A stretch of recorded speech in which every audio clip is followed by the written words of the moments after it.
Welcome to the second episode of the Black Arrow podcast. Still no name, so we're still working on that little important fact. But Treasure Goblin. Oh crap! I hit him. Didn't I Yeah. hit the gem guy?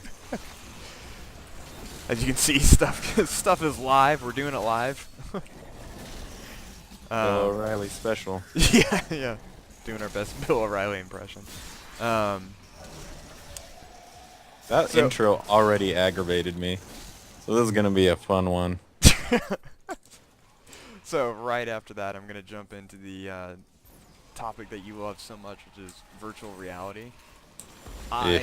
am a huge fan, as you can hear. John is not. Yeah, I mean that's one way to put it. So let me ask you a question about virtual reality. So Is it real? well, in the last one, that's also a good question. But in the last time we talked about professional gaming, right?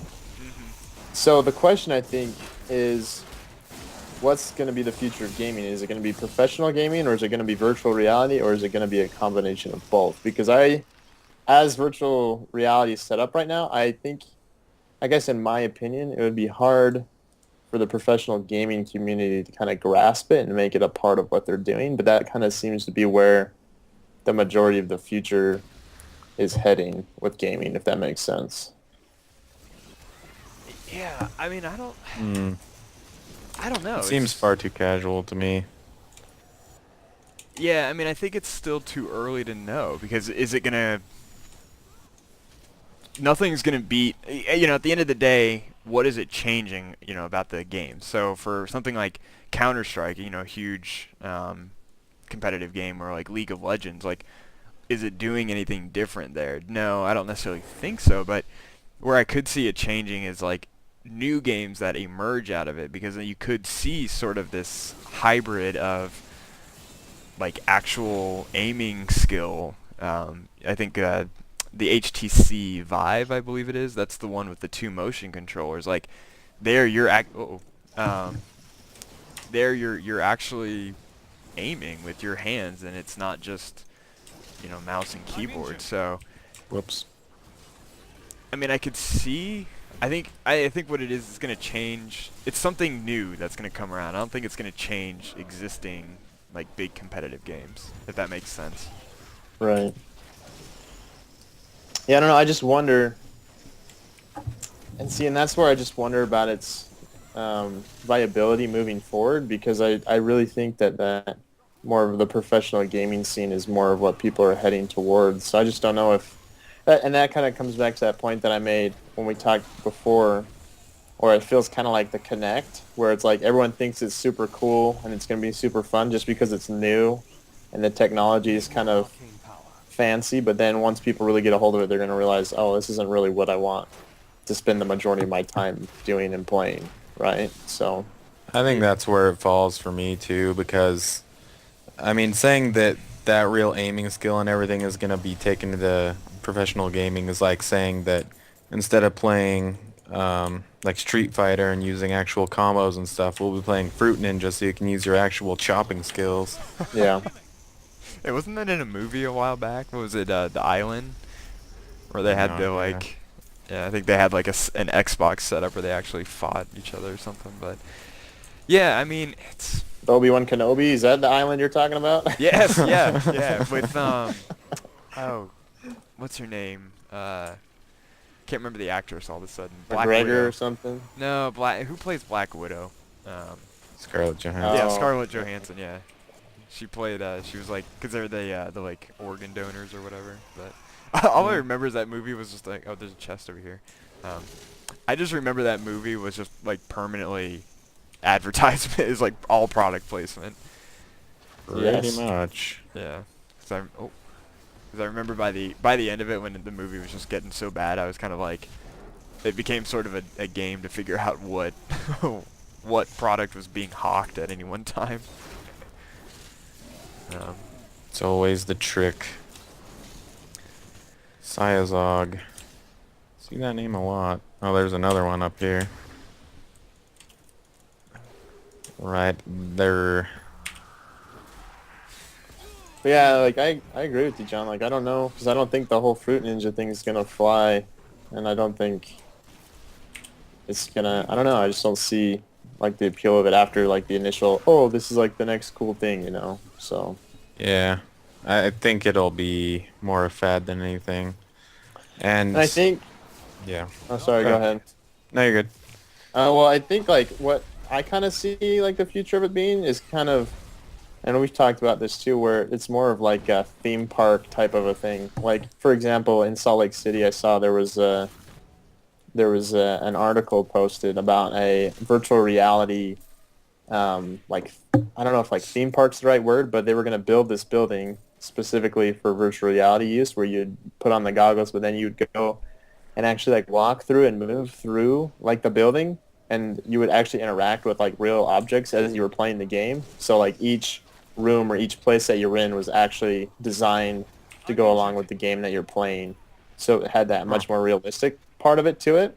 And I think like I can see that being popular, and I can see people like going to that for fun, because that's, I don't know, I think that would probably be a little bit more successful than just like I'm sitting on my couch or like my chair or whatever at home with this big old goggle pair, you know, whatever it is, this VR set on, and I'm not moving. I'm just holding a controller in my hand, pretty much doing the same things I'd be doing without it.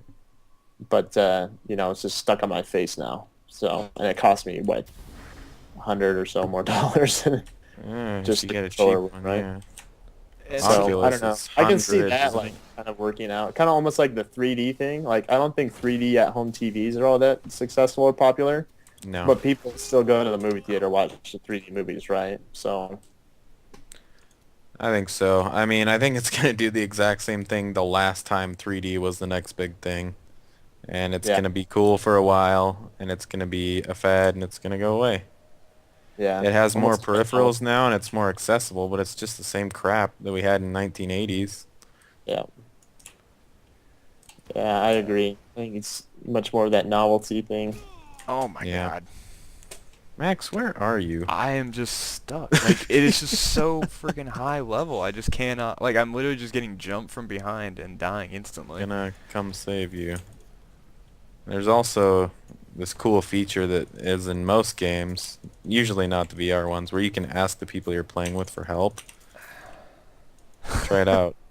I didn't want to interrupt. I mean, what an interesting thing with VR outside of like the gaming side of things is actually something my wife is doing with her organization, because their members are usually handicapped in some way. They have a disability. They can't get on. You know, they're in wheelchairs, or they just may not be able to do the same things. And so something that they've done, I think they teamed up with Oculus, and I should probably actually point out there's no like financial thing here that I'm benefiting from, but they've teamed up with Oculus that they're gonna make it available so that their members can, like, their members probably have never gone surfing, but they're gonna be able to go surfing virtually and sort of experience those things that they can't do anymore because they're wheelchair bound or whatever. So I mean, there's definitely some interesting non-gaming applications. But yeah, I mean, I'm bullish on it. I kind of think it introduces a new experience that I think people will. A new experience that's only been around for 40 years. Yeah, but you're talking about like what was it? The what's that Nintendo product that was? Gem Dude. Yep. What was the Nope. Nintendo one from all those years ago? I don't know.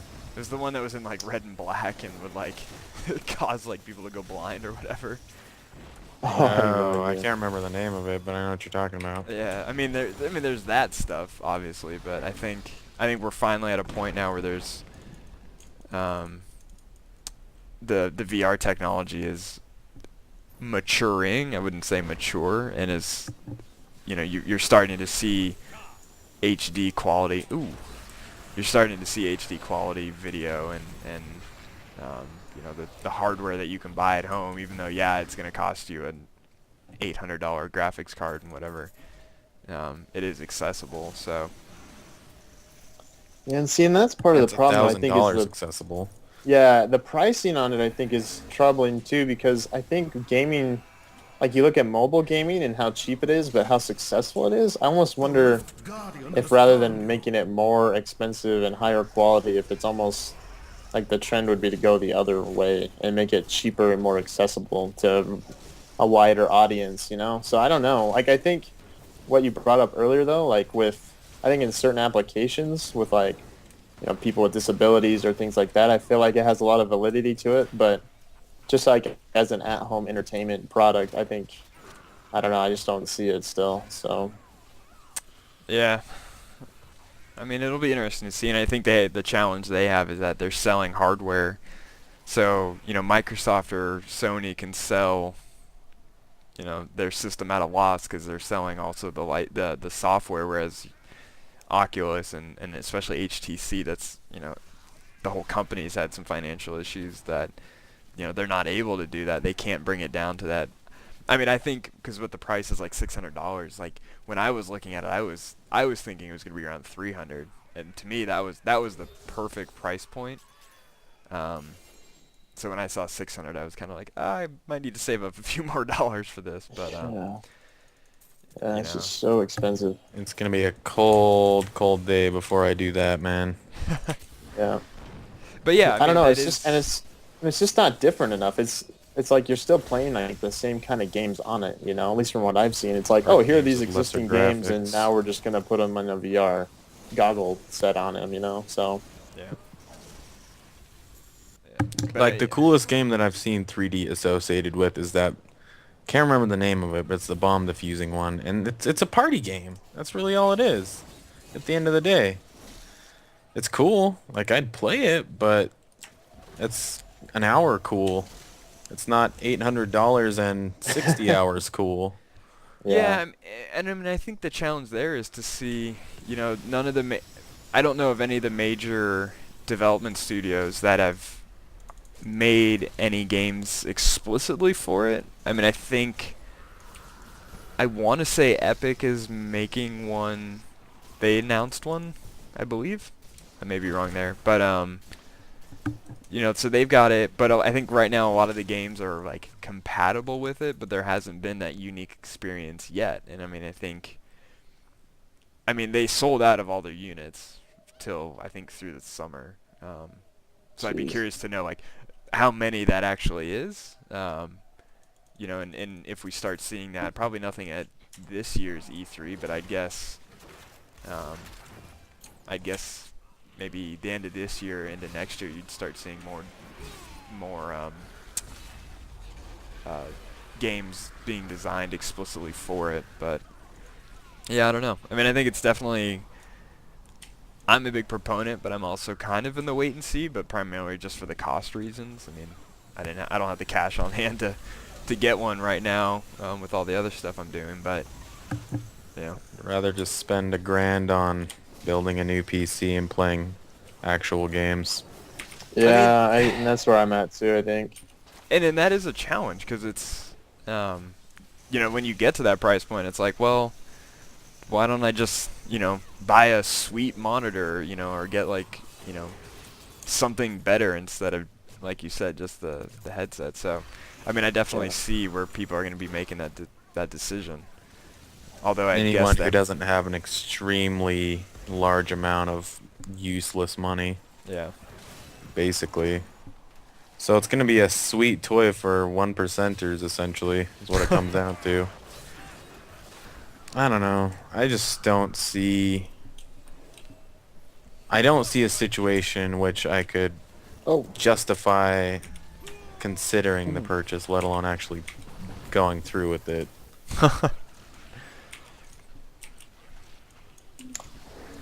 That could be a Oh, cool distraction, and I'd probably use it as much as I do with my Kinect now, which is for telling Netflix to pause. I yeah, mean, that's Connect, right? I mean, you just don't use it for what it was originally supposed to do. It's just kind of a I think the challenge with expensive, Kinect, cool. I think there's a big technical difference, and I kind of mentioned this before the last time we were talking about this, is that, Kinect is so laggy.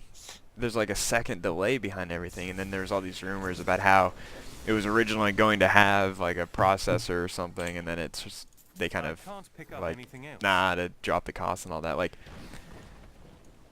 I think Microsoft there in that instance, they kind of designed something, but then never really went all in on it, and then I think it was Dan Matrick's kind of baby most of the time, and now he's gone, and he's the reason for a lot of the Xbox One's kind of issues, especially at launch. And I think when I can't remember the new guy's name, I can picture him, but like when he came in, he was kind of like, yeah, this thing's a gaming machine and not like your little personal TV studio.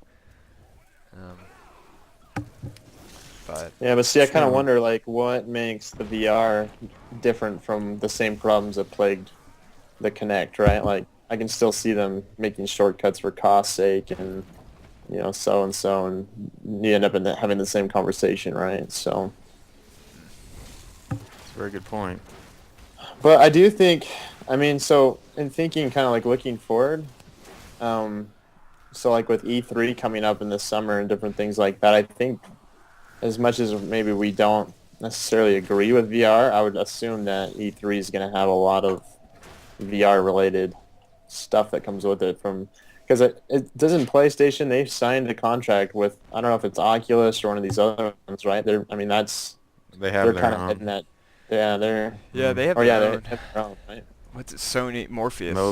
Morpheus. Yeah. Oh, is that what it is? Okay. Yeah, I So- think Xbox One is working with is the one that's working with Oculus. HTC is working with Valve, and yeah, Sony's got their own in-house thing. So I mean, yeah, it's interesting. Like all the major players, essentially for the three, kind of, although Oculus is kind of doing both Xbox and PC, but like the three major places to play games all have their own thing going on right now. Well, I think it's more of a situation of just everyone doesn't want to get left behind if something does happen. I think it's more damage control than anything, honestly, because nobody knows what it's going to do, realistically. Uncharted waters, and history has not been kind to incredibly expensive add-ons. You know? I don't know, man. Yeah, I mean, it's just gonna be interesting. I don't know, like, but yeah, like Mark, what you're saying, it'll be interesting to see at E3 because this will be the first year that all of this stuff will be on the market. Will you see more? Will you see more stuff attached to it? Like, will you see more games being announced? Like, hey, we made this and it works with or it works with VR or whatever, or is it gonna just be not, and just sort of like oh yeah, it works with that, but then that's just not something they really talk too much about. Yeah, I'm not sure because, I mean, you would think that these big companies and these big players that are going in all in on it, they would be the ones that kind of have. I mean, you would assume they're the ones that have a read for what people are going to be wanting to do and spend money on, right? So there must be something more to it than we realize if they're the ones going in on it. But it will be interesting to kind of see if they really, I mean, how much they go in on it and what comes out of E3, because I still think a lot of the other these other games, just, I guess, I don't know if you want to call them like classical games, but just kind of the series that have been around for a long time that aren't on the VR boat yet are still really popular and still really doing well, and it'll be kind of interesting to see if they kind of leave them put, or if they start introducing some VR into those this next year, if that's getting further down the road. So it'll be interesting to see. Yeah. But yeah, I mean, speaking of E3, since we're talking about it, as I get myself murdered here, kind of like anything you're looking forward to. I mean, I know it's still like 4 months away, 5 months away, but kind of anything that you really want to see. Gears of War, absolutely. Yeah, Mass I think. Effect, absolutely. Yeah, I'd say the same thing for both. That's all. Yeah, that's all I got. There's And I don't know, nothing else maybe overlooked at. maybe that's indicative of just who we are and like where we're coming from. We're more kind of like old school gamers, so we're more kind of attached to those kind of old school games like that. But I don't know, like that's what I'm looking forward to. We're like this same classic, solid, like you can rely on to be good games, right? Like not any of this new fancy stuff. So Yeah, I'm trying to think if there's any like, they always announce those games where it's like, hey, we're working on this, but it's not out yet, and I just none of them come to mind. Like, it does feel like there's sort of a, yeah, you mentioned Gears, but like, what else? Like, it feels like just at least from the Xbox perspective, like there isn't really anything.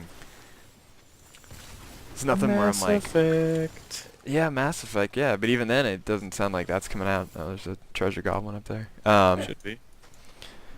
Is it coming out in 2016? Should be. That's what they've said so far. To my knowledge, anyway. Yeah. And I mean, in there it'll be interesting to see um, how it goes as a, the first, yeah, to be the first one that doesn't, it's not based around Shepard. How does the game kind of, I hate to say manage that, because I think it'll be fine, but it'll just be interesting to see if the, kind of how that all comes together. Well, Which, as I mean, a this- large fan and a large fan of Shepard, I have no qualms in going all in for that game. I could not be more excited for it. Well, and it's actually just thinking about it, it's somewhat similar like Gears, because as of right now, it's a numbered installment in the series, but there hasn't been any indication that you'll see the return of anyone like Phoenix, I guess, or Cole or whoever. And I guess you had Judgment Day. Is that the right name? Judgment.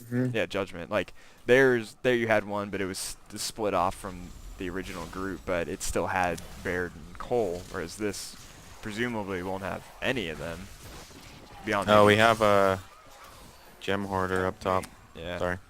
Oh no, I was just gonna say, like, it'll be an interesting test to see, because it'll be probably the first one that doesn't have any of the main really recognizable characters outside of maybe cameos at best. I mean, as long as it's got good story and good gameplay, man, I think anyone can go over characters. As much as I love the original, as much as Marcus Phoenix is the man, I could think. But of it will worse be things interesting to get see kind of with Gears and Mass Effect, because both of them had kind of major changes in their studios, right? Like, this is gonna kind of be. I know Mass Gears, Effect. yes. Mass Effect, not really. Didn't So did- the president or the lead developer or someone leave on it just recently? I'm trying to remember. It was a guy from Oh, Epic yeah. Games, wasn't it? It was the lead producer, but then I think kind of like on the flip side, didn't they get was it Drew Carpathian? Yeah, they got Drew back. So they got which the is original huge. writer back. So it's sort of like, I thought that turned out for the better, honestly. One step back, two steps forward, kind of a thing. yeah, I mean, it'll be Yeah. interesting to see, because like, how late in the process is it going to be able to, impact anything. But Dude, that guy wrote 3 Mass Effect games. He wrote KOTOR. He wrote some amazing books. yeah. I have an incredible amount of faith in him. Yeah, so they kind of got yes and yeah they That was huge to me. I can't believe I forgot about that. That makes me even more excited. A little bit giddy right now, actually. yeah. I mean, speaking of studio changes though, like, I've just been reading a lot of stuff about Bungie, and it just seems like they've like really, Double down on being douchebags. yeah. I mean, kind of ever since they went and switched to being an Activision studio, it just seems like they've, like, all you hear is just like bad stuff. Like, it just seems like they're not the studio that we had in like the early mid 2000s, making Halo. They're making games. I don't know how to explain it. They're not making games for the players anymore. Yeah, They're making profits first. Activision games. Yeah. Yep. Yeah. I mean, but isn't that what everyone kind of said too? Like, when it was announced that Bungie was joining Activision, it was sort of like, oh wow, this studio's ruined. Yeah. Just going for the money. Yeah. Well, I know. Yeah, I mean that's what we all said. We were all not very happy about it, and that seems to hold I true. was very So okay with it after Reach and Halo 3 and ODST. I don't know. They just I mean, we all read the transcripts of I can't remember the dude's name. I think it's Joe. He's like the Joe Staten. lead of Bungie, Joe Joe Staten. Staten. Yeah. yeah, And he just basically flipped off everyone who liked Bungie or liked anything about Destiny in all those interviews. Just did not give a crap about it. Oh, was that Joe Staten, or were we thinking of someone else? I think it was Joe. wouldn't surprise me. Cause Joe cause Staten. cause remember he left. He left the studio. Hmm. I think maybe, cause I think the guy that went out there and was like kind of making sort of taunting players. That was Irk, wasn't it? Whatever his name is, or somebody. I don't remember. He's one of the. I think it's a different guy that you're thinking of. But yeah, the point still stands. Have That to it was look sort at of, it. It was sort of like, yeah, well, you bought our game, and this is the game we're making, so suck it, suck it, nerd. Yeah, Sort of pretty much. Yeah.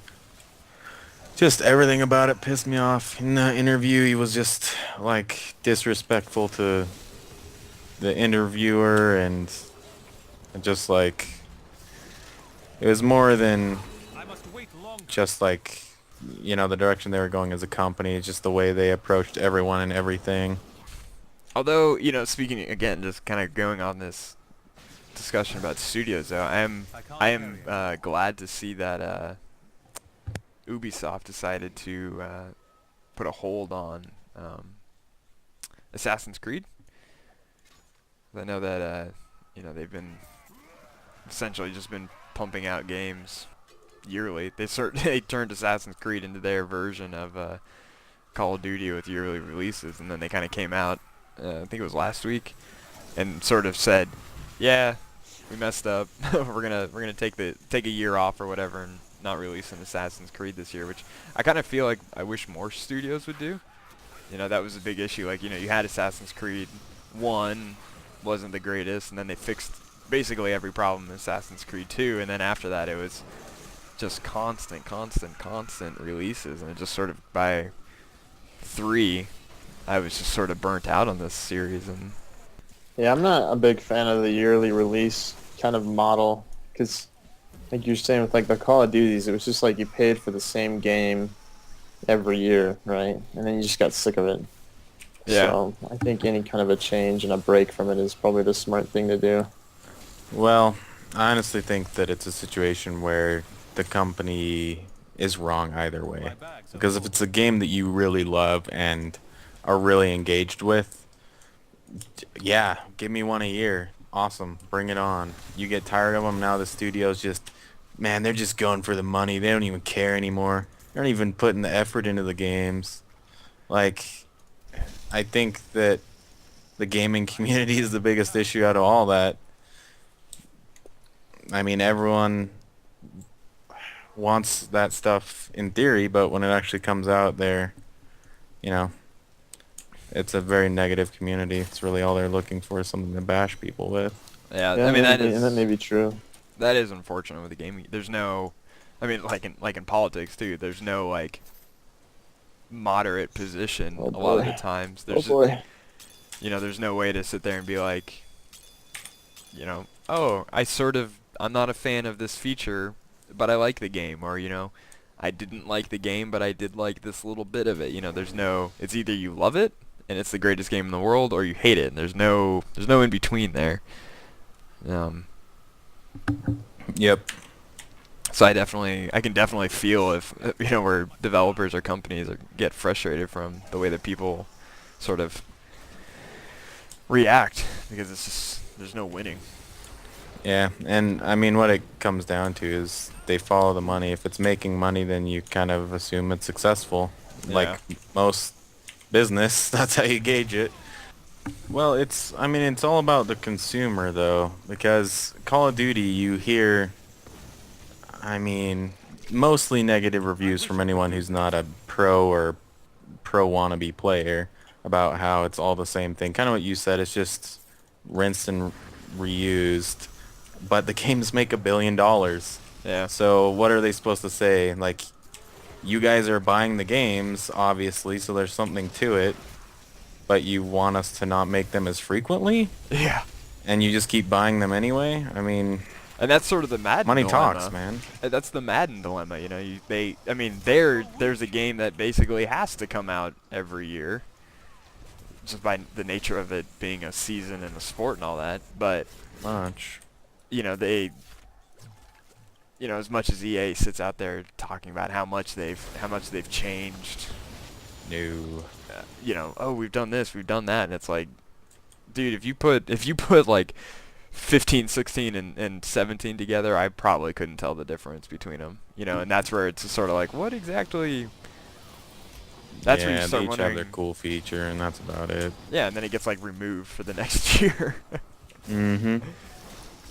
um, I feel ya. The last I bought was Madden 25, and this new one when it was on sale 16, and I mean, other than some tweaks and some like superstar changes, it's really not much. This one, the biggest differences I noticed are a little bit more features in superstar, and there's more tutorials, yeah. which is kind of cool. There's tutorials that'll like show you how to read coverages, which I think is kind of cool for, your average bear, but Yeah. Ooh, uh-oh. Yeah, I played boy. through it on 15 has a lot of those too, where you can kind of sit there and Does it? like, yeah, it's like, hey, this is cover 2, this is cover 3, like this is quarters, that sort of thing. So yeah, I mean, Mhm. so yeah, okay, so there's a good addition, but it just feels like the rest of the product like really hasn't, like almost hasn't even changed between generations. well, they did change a lot of catching mechanics too. Different ways you can catch the ball. But even But like, it's still like an add-on. yeah, it's like the presentation hasn't changed. The graphics don't look that much better. Like, oh, the crowd looks a little more realistic. Oh, But who cares? Just make it a gray blob. yeah. You just never see any sort of like. They talk about, oh, we've got like Phil Simms and Jim Nance. It's like, dude, nobody is buying a game to listen to Phil Simms. Like, whoever is doing your like market research needs to be like, yeah, no, we don't need Phil Simms in there. I will say, the games that had Chris Collinsworth and Al, what's his bucket? The first thing I did when I booted up the game was turn off the commentary audio. I cannot stand Chris Collinsworth. Well, this is how he's the greatest quarterback ever. He throws the ball. I hate him. I hate him. Every game that he does, man, just pisses me off. You're not a fan of being on Sunday Night Football then? No. Al Collins? Al Michaels? But yeah, I mean, money talks. It's business. If you don't want someone to come out with a game, then don't buy it. Yeah. I mean, that's what I've started to do with the Call of Duty series. I just haven't touched it since the Xbox One came out, so 2 years now. And that was just sort of like, I need another game. Like, Yeah. and basically, after I just realized how ridiculous it was, I stopped playing halfway through. Ghosts, that's what it was. I was like, yeah, this game seems a little... Ghost was pretty meh. The one with Kevin Spacey was pretty sweet, though. Oh, yeah, came out last year, I think it was. Was it Advanced Yeah. Warfare or whatever? Or, I don't know. Yeah. Black Ops? Yeah. I'm sorry, I'm blanking out on names and titles right now. I don't know what's wrong with my face, my brain face. Your brain face, yeah. Brain hole isn't moving right. And like, That was fun though. I very much enjoyed that game. And I've heard honestly good things about the latest one in the zombies mode. I watched some let's plays on it. It's looked really entertaining. Like I'd play it if I had people to play with. Oh boy. yeah, I mean, I think the challenge there is I just, like, I watch the multiplayer, and it's just like, yeah, oh, ha, yeah, ha. I'm just like, I can't keep up. Like, maybe I'm it is... too old and Oh. slow for multiplayer. Yeah, like, I just... Oh shoot, Mark! All I did is bring more to the party. I'm sorry. I'm just running in circles right now. I have Mothra following me and giant spiders. I'm coming in hot.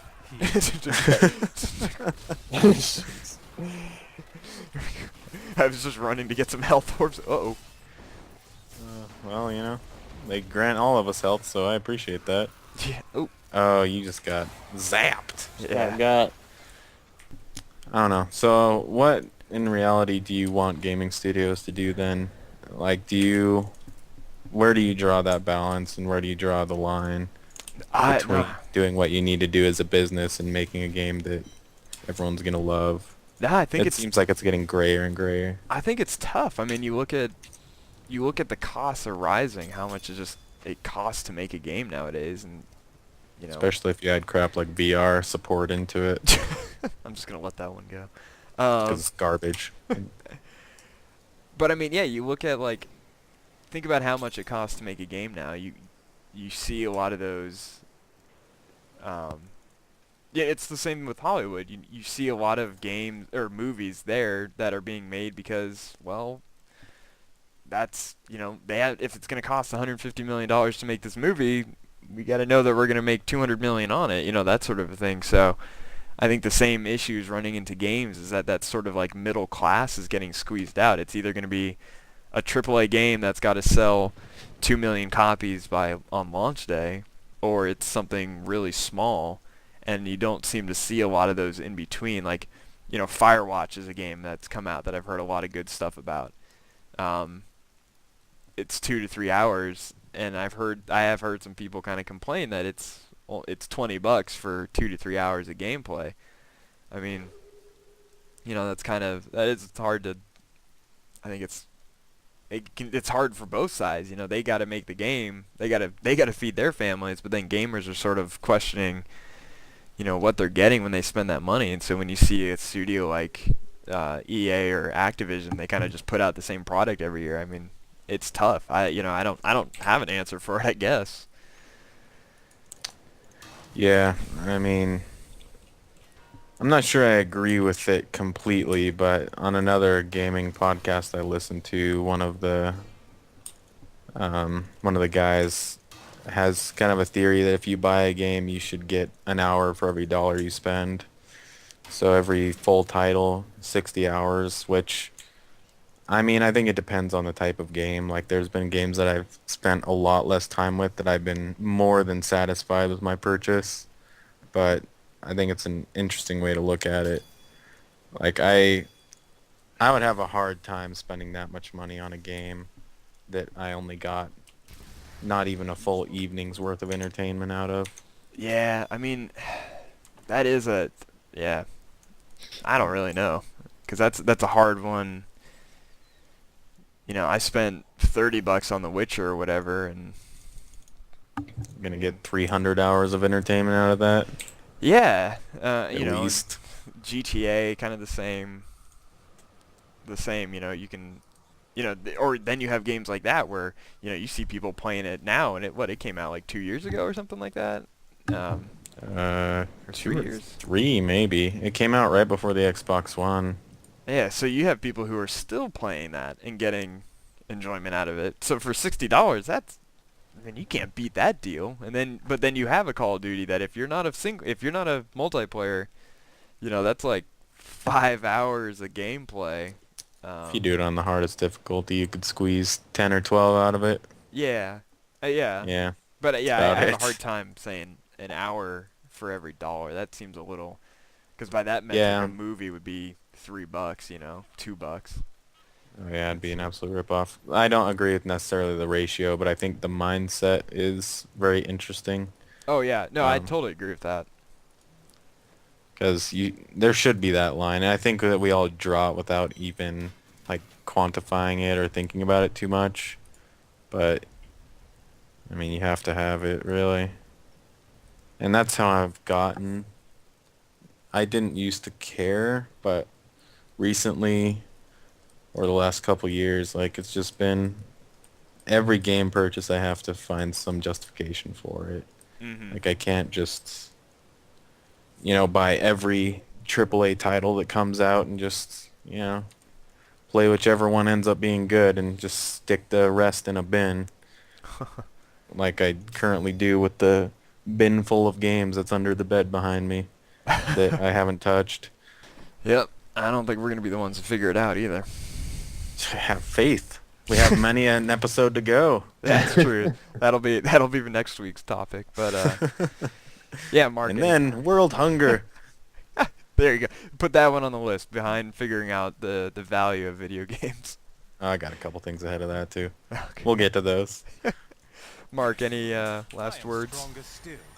No, I mean, I personally, I feel like that I rather go for quality over quantity, and I think if game companies focus more on making a good immersive game that's going to be, something people can really grasp onto and sink their teeth into, I think the money will follow that. I don't think, there's there's a saying in business that you manage the people, not the money.